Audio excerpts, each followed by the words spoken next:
Welcome to the post show of Dark Side of the Ring. We're going to go over the season of Dark Side of the Ring and talk about the Marty Jannetty one that just ended, which is extremely interesting. Bringing in terribly late Andrew. I finished watching it when it was over. Andrew decided to take his jolly old fucking time. Took my What was time. Andrew doing? Well, yeah, who knows? He's lagging. He's lagging when he talks. You know, that's how Andrew rolls. So let's talk about Dark Side of the Ring this season real quick. I had the episodes up. I do have them in front of me. So Chris and Tammy. Tammy's a shitty human being. Nothing new. Learn anything in that episode? No, the whole season I didn't learn anything, but they really should have called it Chris because there was hardly any Tammy on there, not until like the last 5 minutes when really they could have done. You caught it on me there.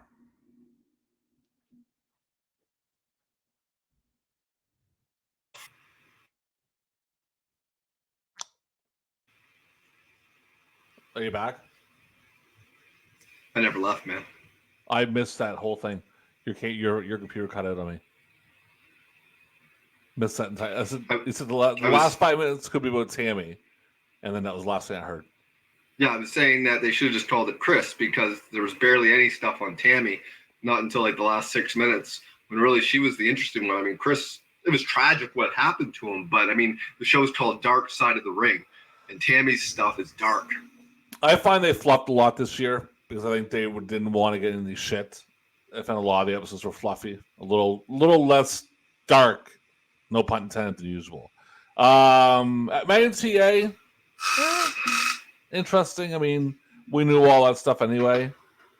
I didn't find anything really, nothing from that. Anything on your end? On what? On the Megan TA one?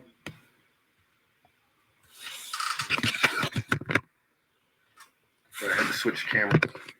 Thought maybe that's why it was going slow. No, I don't know.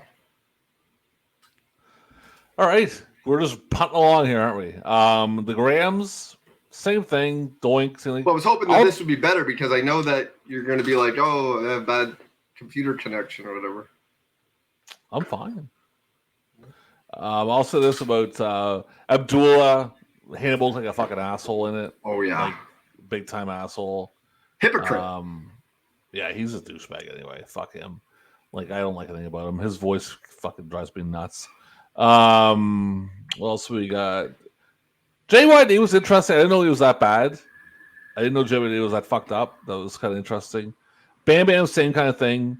Bash of the Beast was horrible. That was the worst one ever. I wouldn't suggest anybody watch that one. And before we get into the Marty Jannetty one, guess what the highest rated episode was this season before the Marty Jannetty one? That's not out yet, obviously, rating wise. Was it Abdullah? No, it was Junkyard Dog. Oh, okay. Yeah. Junkyard Dog, then it went Abdullah, no, Doink, the Grahams, Bam Bam, Abdullah, Bash at the Beach, Magnum TA, Adonis, and the worst was Chris and Tammy, the first one. Oh, hold on a second here.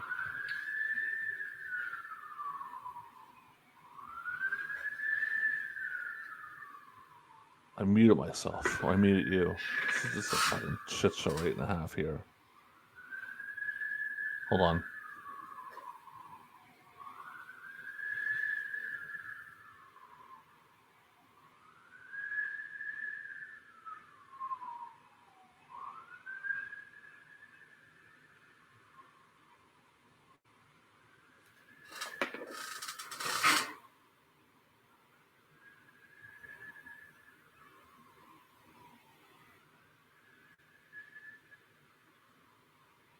All right, that was fun. We've had a great time. You're freezing. I'm muting. It's a great time right now.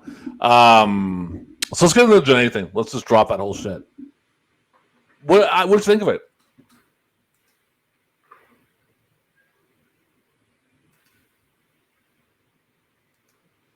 Can you hear me? Yes. Did you hear my question? No. What did you think of the Jannetty one? Man, Bruce Beefcake's wife, she's great, isn't she? Yeah, well, since she didn't flash him because she had the she had the mic on and all. Yeah. That's nice of her to not. It's great that I guess Jenny must be asking for that numerous times, and the fact that Briefcase told her not to fuck his wife. So I'll tell you this: I was very disappointed that it didn't deal more into the, well, let's just say non-consensual relations. they're not going to do that anymore in that show. They're very fluff now because they got a lot of heat from that plane ride from hell episode. They got a lot of heat from WWF, and a lot of wrestlers that would want. Because the thing with these guys, man, they don't think there's anything wrong with it. They think all that shit's just funny, like with the whole like plane ride from hell and Flair pulling his dick, and they all get all pissy because Flair got canceled and all this other shit, and that's why they wouldn't come into that. They're not going to talk about that stuff. They're not going to talk about it. It was nice to see Pat Tanaka. I mean, I've watched a lot of wrestling documentaries and puff pieces and whatever you want to call it, and he's never been a talking head in any of the things I've watched. Same with the guy from Disorderly Conduct / Texas Hangman. I've never seen him talk about anything. I'll say one thing about Marty. He might want to watch himself now because I'm pretty sure he killed that guy. Oh, for sure. For sure. When everyone said that they heard the story from him, and it's like, you don't tell that story. And I'll tell you a story about that. Go ahead. Mm-hmm.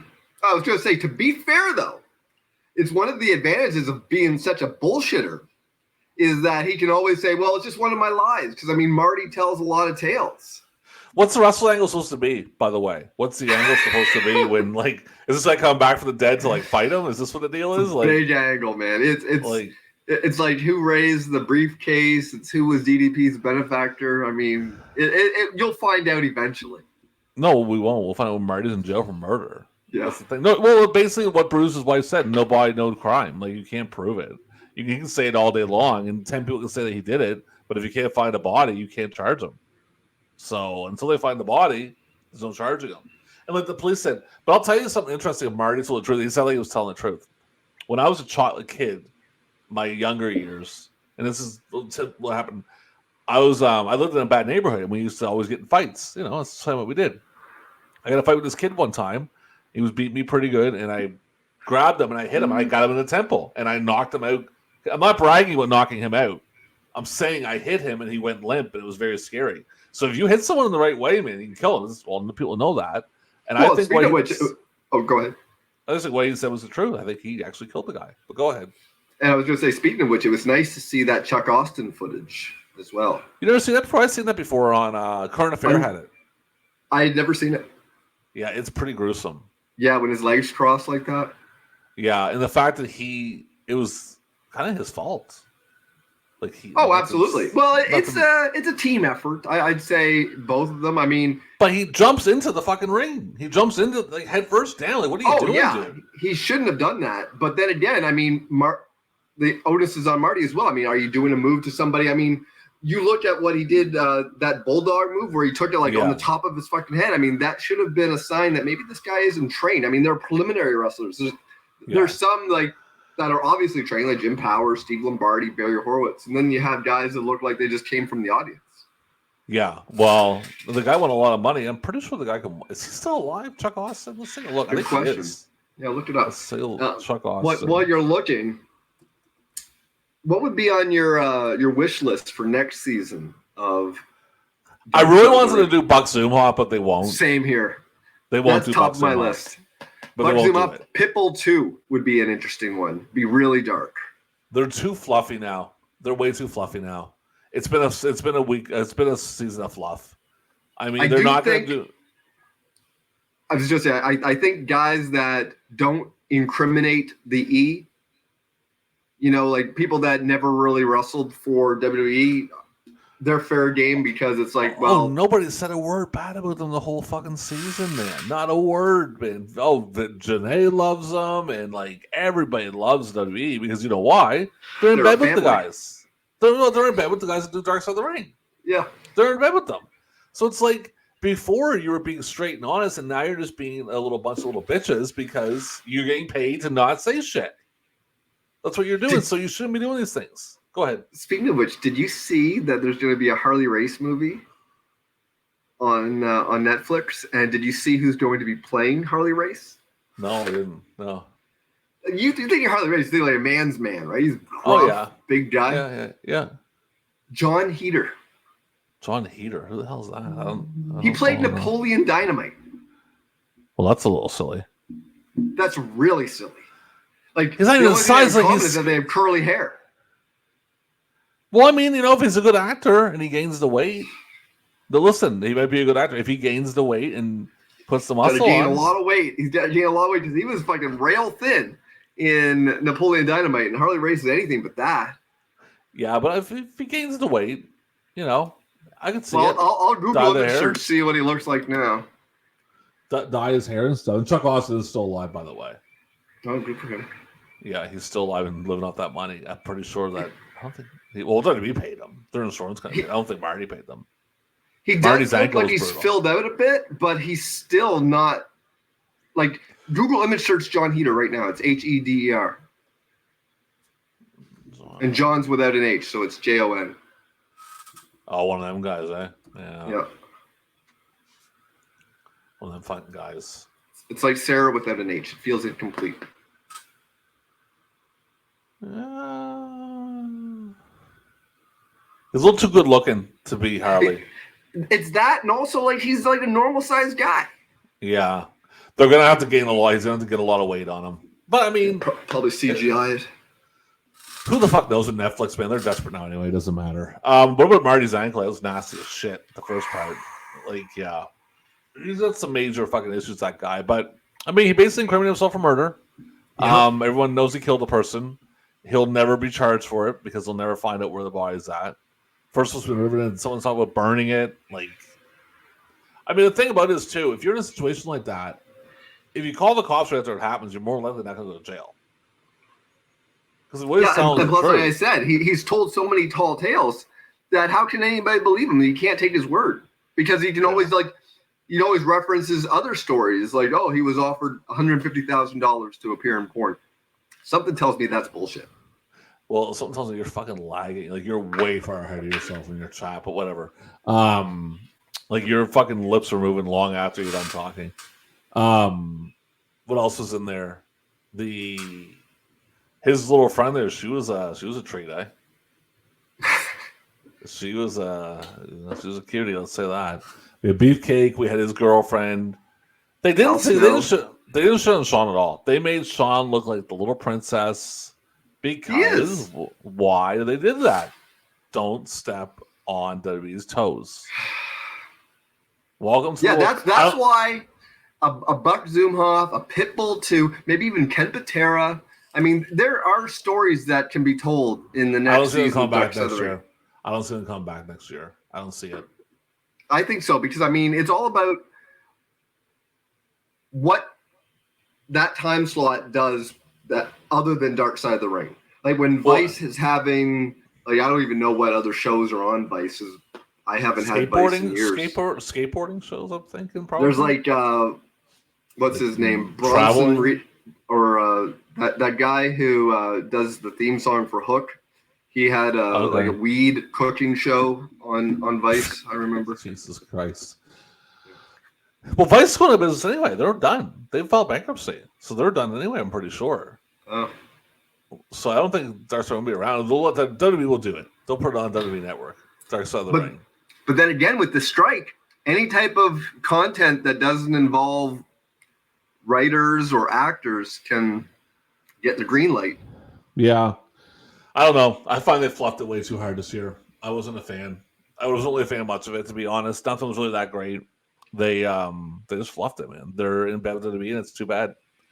Because I was very disappointed. I thought for sure that this would be like the plane ride from hell, and Ric Flair was canceled the next day, and Tommy Dreamer lost his job with TNA, and I thought it would be something like that where Shawn Michaels would lose his job as the main guy in NXT. They all said it. They all said something blew everybody away. It's like I didn't really get blown away by it. I mean, the murder thing is just he killed the guy. We all knew it. I mean, if you like.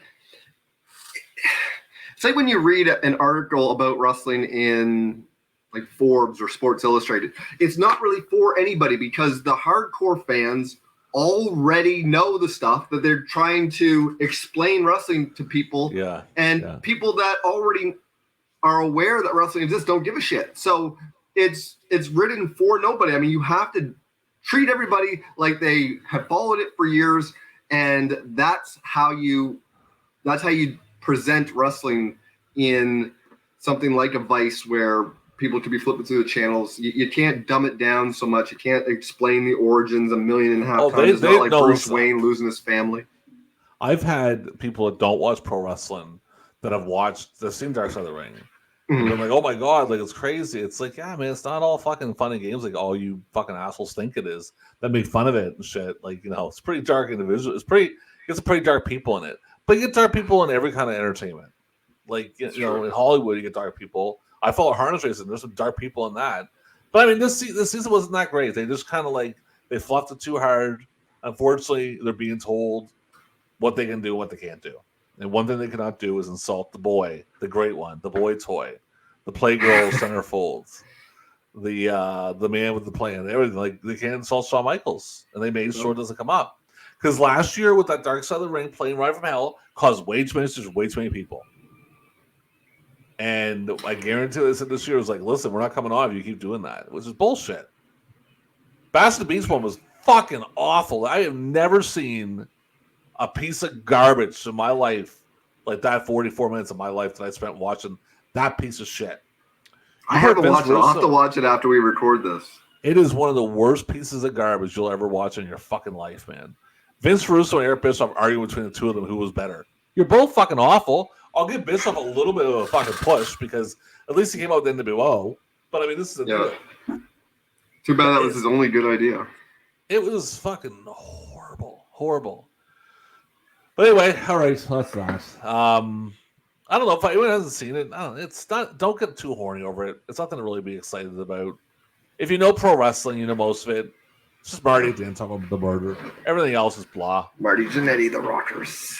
Watch Brutus's large-breasted wife. That's the only thing you see. And I'm pretty sure she might have had a few surgeries done on them bad boys. Let's get ahead of here. By the looks of it. And Brutus is getting fatter in the face by the week.